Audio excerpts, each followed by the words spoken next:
নমস্কার বন্ধুরা, আমি অলি লাইফে তলি চ্যানেলে সবাইকে স্বাগত।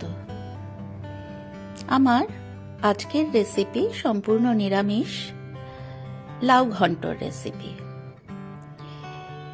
এই রেসিপি শিখেছি আমি আমার মায়ের কাছ থেকে।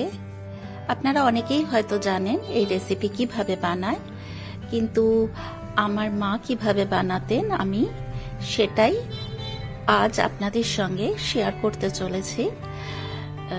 এটি কিন্তু গরম ভাতের সঙ্গে খেতে অসম্ভব ভালো লাগে। তাহলে আসুন দেখে নেওয়া যাক আমি এই রেসিপি কিভাবে বানাই। এই যে দেখুন, গাছ থেকে আমার বাড়ি ছাদে যে গাছ আছে লাউ গাছ, সেখান থেকে আমি লাউটা পেড়ে এনেছি। এরপরে লাউটাকে আমি একটা ছুরি দিয়ে কেটে নিচ্ছি।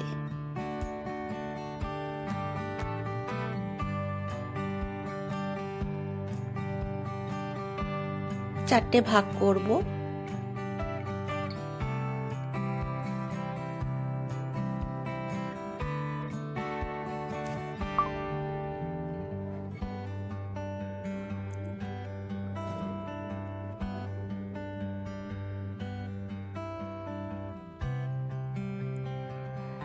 দুটো টুকরো আমি পাশের বাড়ি দিয়ে দেবো। তারপরে চলে এলাম রান্নাঘরে। যে দেখুন, লাউটাকে আমি কুটে নিচ্ছি। এটা আমি টুকরো টুকরো করে কুটবো। এই লাউটা আমি ঝিরি করে কাটবো না, তো এটা কিন্তু এই টুকরো টুকরো ডুমো ডুমো টুকরো করে কেটেই কিন্তু বেশি ভালো হয়।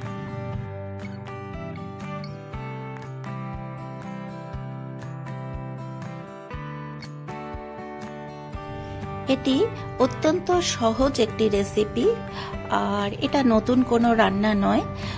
প্রায় বাঙালির অনেকের ঘরেই এই রেসিপি হয়ে থাকে। তো এই যে দেখুন, আমি লাউটাকে ডুমো ডুমো করে কেটে নিচ্ছি।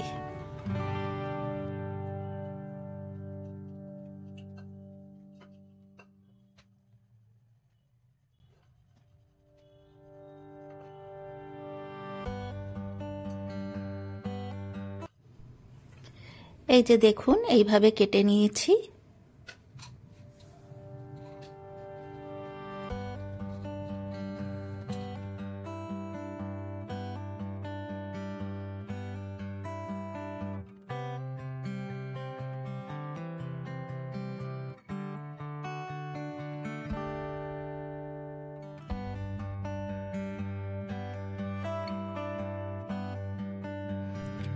এই যে দেখুন, লাউটা কিন্তু আমার সম্পূর্ণ কাটা হয়ে গেছে। এরপর আমি কড়াই বসিয়ে দিচ্ছি, আর এতে আমি তেলও অ্যাড করে দিলাম। 1.5 টিস্পুন তেল মতন আমি অ্যাড করেছি।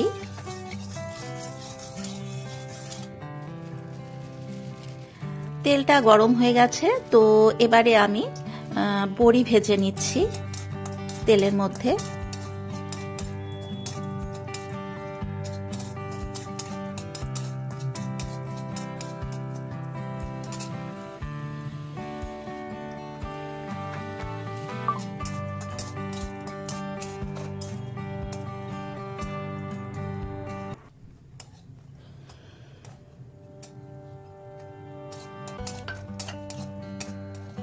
বড়িটা ভাজা হয়ে গেছে, তো বড়িটা আমি একটা পাত্রের মধ্যে তুলে নিচ্ছি।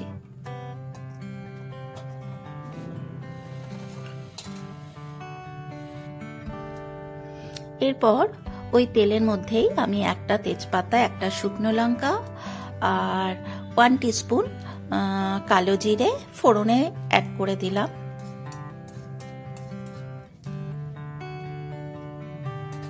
এতে আপনারা 5 ফোড়নও দিতে পারেন। আমি কালো জিরে ফোড়ন দিলাম, কোনো সময় 5 ফোড়নও দিই। লাউটা অ্যাড করে দিলাম, দিয়ে এবার লাউটাকে কিছুক্ষণ সময় ধরে নাড়াচাড়া করব। এতে আমি দিয়ে দিলাম 1 টিস্পুন নুন, আর দিয়ে দিচ্ছি 1 টিস্পুন হলদি পাউডার।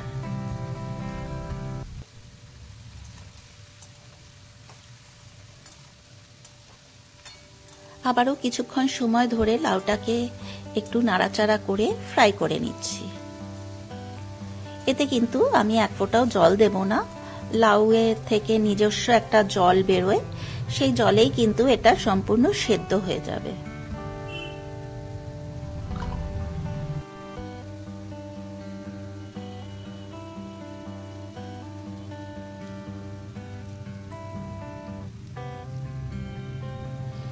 এরপরে আমি দিয়ে দিচ্ছি জিরা পাউডার 1 টিস্পুন,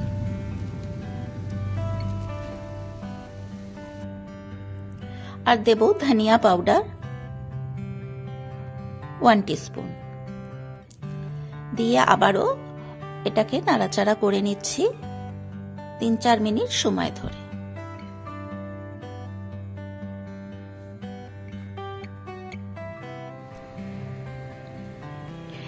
এরপরে একটা কাঁচা লঙ্কা ভেঙে অ্যাড করে দিলাম।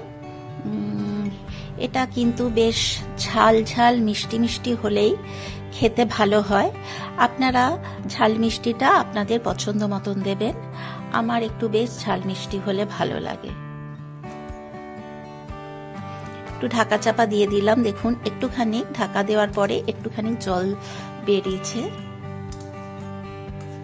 আমি কিন্তু এতে এক ফোঁটাও জল দিইনি।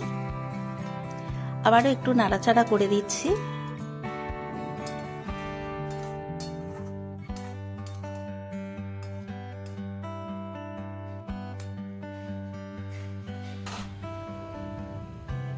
আবারও ঢাকা চাপা দিয়ে দিলাম,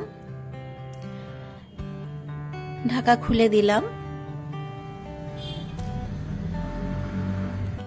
আরো একটা লঙ্কা অ্যাড করে দিলাম আমি, আর দিয়ে দিচ্ছি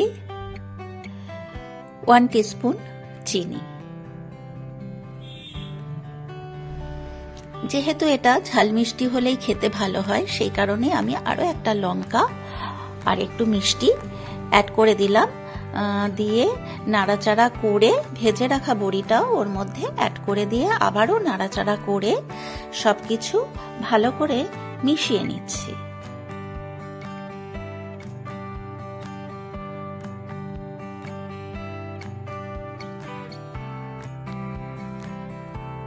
আমি একটু টেস্ট করে দেখে নিলাম যে ঝাল মিষ্টিটা ঠিক আছে কিনা। তো একদম পারফেক্ট হয়েছে ঝাল মিষ্টিটা। আবারও আমি ঢাকা চাপা দিয়ে কিছুক্ষণ সময় ধরে ওটাকে কুক হতে দেব, যতক্ষণ পর্যন্ত না লাউটা খুব ভালো করে সেদ্ধ হচ্ছে। এই যে দেখুন, এবারে কিন্তু লাউটা সেদ্ধ হয়ে গেছে। আমি আর একটু জলটা শুকিয়ে নেব, আর শেষে আমি দিয়ে দিলাম ধনেপাতা কুচি। ধনেপাতা কুচিটা দিলেও কিন্তু এর স্বাদ দারুণ হয়। আবারও নাড়াচাড়া করে নিচ্ছি। এই রেসিপি কিন্তু গরম ভাতের সঙ্গে খেতে দুর্দান্ত লাগে, তবে আপনারা রুটির সাথেও এটা খেতে পারেন। তো আমার আজকের এই লাউ ঘন্ট রেসিপি আপনাদের কেমন লাগলো অতি অবশ্যই একটা লাইক শেয়ার কমেন্ট করতে ভুলবেন না। আর যারা আমার চ্যানেলে নতুন, এখনো পর্যন্ত আমার চ্যানেল সাবস্ক্রাইব করেননি, তাদেরকে আমার চ্যানেল সাবস্ক্রাইব করার জন্য অনুরোধ রইল। আর পাশে যে বেল বাটনটা আছে সেটাতে প্রেস করে দেবেন, তাহলেই আমি নিত্য নতুন যা যা ভিডিও আপলোড করব সেগুলোর নোটিফিকেশন আপনাদের কাছে পৌঁছে যাবে। এই হচ্ছে আমার লাউ ঘন্টর ফাইনাল লুক। তাহলে আজ এই পর্যন্ত। এরপর আমি হাজির হব অন্য কোনো দিন অন্য কোনো নতুন ভিডিও নিয়ে। আপনারা সবাই সুস্থ ও ভালো থাকবেন। ধন্যবাদ।